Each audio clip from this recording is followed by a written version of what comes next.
एकीकृत खेती किसानों के लिए किस तरह लाभदायक हो रही है। पहले प्रश्न से मिलता जुलता प्रश्न ही है कि एकीकृत खेती किसानों के लिए किस तरह से लाभदायक हो रही है, किस तरह से फायदेमंद हो रही है। और देखिए हाथ उठने शुरू हो चुके हैं और इसीलिए हम सबसे पहले शुरुआत करते हैं उन छात्रों के साथ, उन कृषि छात्रों के साथ जो बताने में सबसे पहले हाथ उठाते हुए नजर आ रहे हैं। तो हम आते हैं यहाँ से इनके पास। आइए जरा, क्या नाम है आपका? सर मेरा नाम शिवजीत सिंह है।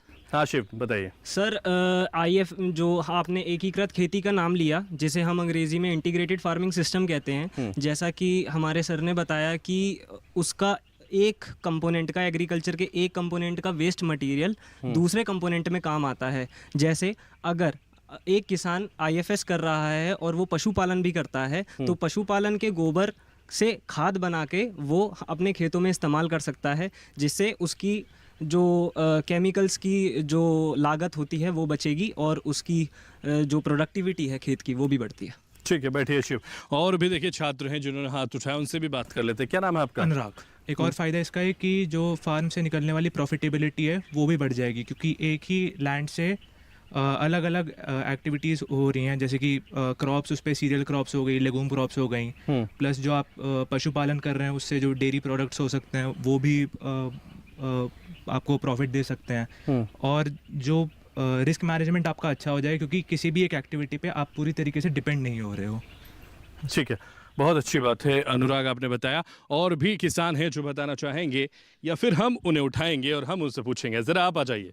क्या शुभ नाम है आपका? मेरा नाम अमित कौशिक है जी। हाँ कौशिक साहब, बताइए जरा क्या फायदा हो रहा है? सबसे जो बड़ा फायदा है सर इससे ये है कि हम किसी भी चीज़ को, जैसे पर्यावरण को के लिए कहीं ना कहीं हमारे लिए बहुत अच्छा काम करता है। दूसरा, अगर हमने एक व्यवसाय अपनाया किसान ने, तो आजकल देखा, आप सब ने देखा होगा कि कहीं मौसम की मार है, कहीं कीमत है किसान की फसल की नहीं मिल पाती है। तो हम इन सब चीज़ों को मल्टीपर्पज़ से यूज करेंगे तो डेफिनेटली कहीं ना कहीं हमारा पर्यावरण को भी बचाव होगा और हमारा खुद का भी फायदा होगा।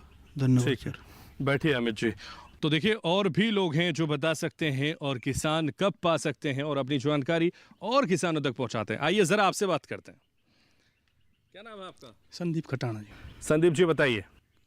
जैसा कि सब भी भाई बोल रहे हैं, बिल्कुल ठीक बता रहे हैं कि हम एक ही काम को ना करके जो है, जैसे कि पशुपालन हो गया जी, उनका जो गोबर वगैरह वेस्टेज जो होता है अपने खेतों में डाल के अपनी पैदावार शक्ति को खेतों की बढ़ा सकते हैं। इससे हमारी जो आमदनी बढ़ सकती है और दूध बेचकर या अपना कोई जैसे मछली पालन हो गया या मुर्गी पालन हो गया, इनका जो वेस्टेज है वो डालकर अपनी आमदनी को बढ़ा सकते हैं। ठीक है, तो देखिए क्या कर सकते हैं हमारे किसान, वो बता रहे हैं। हमारे तमाम जवान और तमाम किसान जो यहाँ आ जाइए जरा। राजकुमार मेरा। हाँ राजकुमार जी बताइए। मैं सोना का रहने वाला हूँ। हाँ जी। मेरा काम खेती बाड़ी का है, सब्जियों की खेती करता हूँ जी। तो बाकी एकीकृत खेती के मामले में इसलिए कह रहा हूँ कि इससे फ़ायदे, अगर एक ही काम करेंगे तो कोई फ़ायदा नहीं है एक से। एक में नुकसान भी हो जाता है, अगर दूसरा काम करते हैं तो उसमें फ़ायदा होता है। मेरा काम सब्जियों का भी है, दूध डेयरी का भी है, और बाकी अपना छोटे मोटे काम बिजनेस भी करता हूँ। तो इसलिए दूध दही का खाना? हाँ जी, दूध दही भी खाता हूँ और अपना खेती बाड़ी पर और रहने वाले हरियाणा के? हाँ जी, सोना सोना जिला, सोना हरियाणा। बिल्कुल। तो देखिए तमाम हमारे जो किसान हैं, जो हमारे छात्र हैं कृषि के, उन्होंने तमाम जानकारी यहाँ अपने जवाब के जरिए देने की कोशिश की है। लेकिन हम चलते हैं हमारे एक्सपर्ट्स के पास, क्योंकि वो बताएंगे सही जवाब किसने दिया है, कौन है किसान कब का हकदार, और किसने बिल्कुल सही उत्तर देने की कोशिश की है, कौन किसान कब का हकदार है। चलते हैं हमारे एक्सपर्ट्स के पास, वो तमाम जानकारी के साथ हमारे दर्शकों को भी बताएंगे और हमारे जो कृषि छात्र और किसान यहाँ मौजूद हैं उनको भी बताएंगे कि क्या है सही उत्तर, और पूरी जानकारी इस प्रश्न की वो हमारे तमाम दर्शकों को देंगे। चलते हैं एक्सपर्ट्स के पास। जहाँ तक मैं समझ पा रहा हूँ कि इस सवाल के जवाब जो हैं लगभग हमारे सभी किसान भाइयों ने दिए हैं और लगभग ठीक ही दिए हैं। लेकिन सबसे जो बेहतरीन और सटीक जो जवाब दिया है, जो इस फर्स्ट रूम बैठे हैं पीछे हमारे किसान भाई, उनका थोड़ा खटाना जी हैं आप, तो उनका जवाब सबसे बेहतरीन रहा।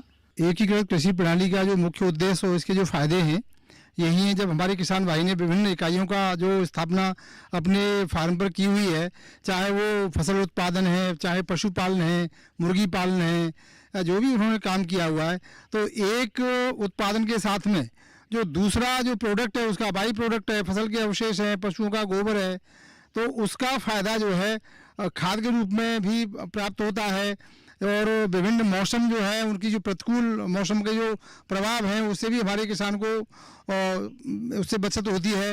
और किसी न किसी दूसरे जो विकल्प हैं, इकाइयाँ हैं, उससे किसान की जो आमदनी है वो प्रतिकूल मौसम में भी उसकी लगातार आमदनी मिलती रहती है। तो इस तरह से हमारे जो किसान को अच्छा फ़ायदा उसमें जो है अर्जित होने की संभावना हमेशा बनी रहती है। यही है। तो खटाना जी ने इसका जो है अच्छा जवाब दिया है। मैं इनके नाम की जो है वो करता हूँ प्रशंसा जो है। Thank you very much.